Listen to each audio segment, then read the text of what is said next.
Bismillahirrahmanirrahim. Assalamualaikum warahmatullahi wabarakatuh. Saya Widianti dari Prodi Sosiologi 1E, Fakultas Ilmu Sosial dan Ilmu Politik UIN Sunan Gunung Jati Bandung. Insya Allah pada kesempatan kali ini saya akan memaparkan materi Ulumul Quran mengenai munasabah Al-Quran. Apa itu munasabah Al-Quran?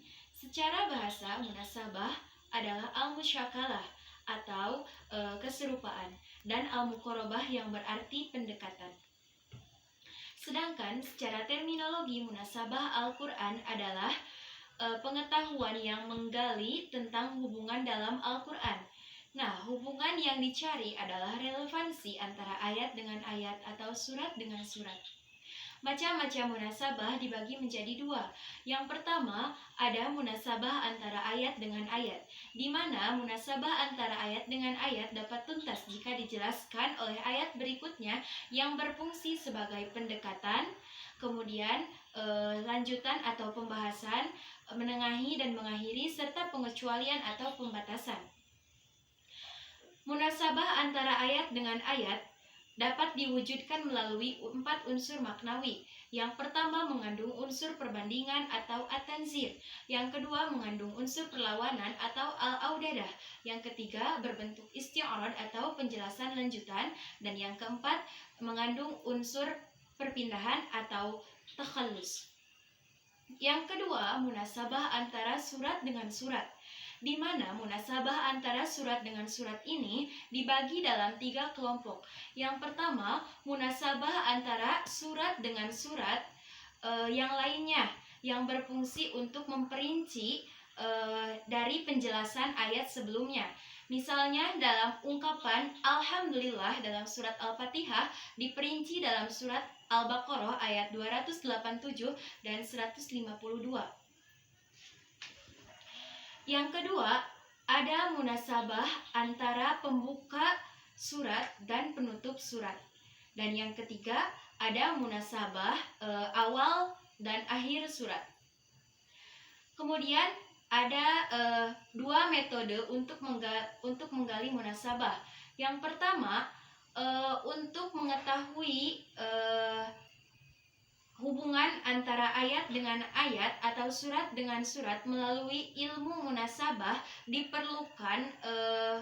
diperlukan perhatian atau segi khusus yang dimiliki oleh seseorang yang akan mempelajari ilmu munasabah tersebut. Kemudian yang kedua, tidak diperkenankan untuk seseorang yang akan menggali munasabah tersebut berdasarkan rekaan atau dugaan semata. Adapun langkah-langkahnya, yang pertama kita harus memperhatikan apa yang dibahas dalam surat tersebut. Kemudian yang kedua, kita harus memperhatikan inti uraian dari surat tersebut sesuai dengan tujuan yang akan dibahas. Yang ketiga, memperhatikan tingkat uraian dan mencari keterkaitan antara ayat dengan ayat tersebut, apakah ada hubungan atau keterkaitan atau tidak.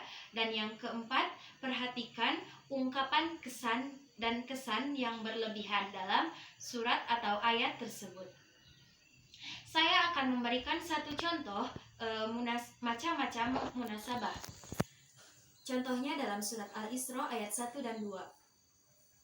A'udzu billahi minasyaitonir rajim. Bismillahirrahmanirrahim.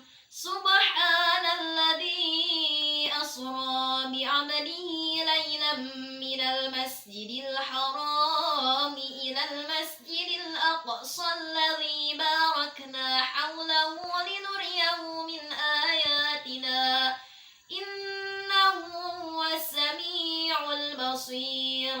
Wa atayna Musa al-kitaba wa ja'alnahu hudan li bani Israil alla tattakhidhu min duni wakila.